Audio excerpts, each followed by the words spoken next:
বিসমিল্লাহির রহমান রহিম। ভালো আছেন বন্ধুরা? কি খবর? আর্জেন্টিনা না ব্রাজিল, কাকে সাপোর্ট করবেন?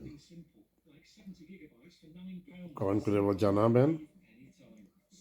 এবার কাপটা কে নেবে? আমার তো মনে হয় ব্রাজিলই নেবে, কারণ আর্জেন্টিনার সাপোর্টার যেভাবে ফালাফালি করতেছে, এবার আর সেই আশা পূরণ করা সম্ভব হবে না।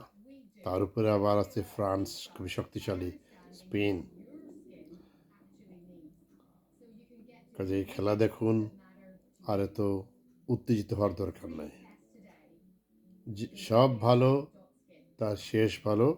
ব্রাজিল জিতবে ইনশাল্লাহ, দেখে নিন। ভালো থাকুন, আবার আসি। আর সেই সাথে সবাইকে জুম্মা মোবারক।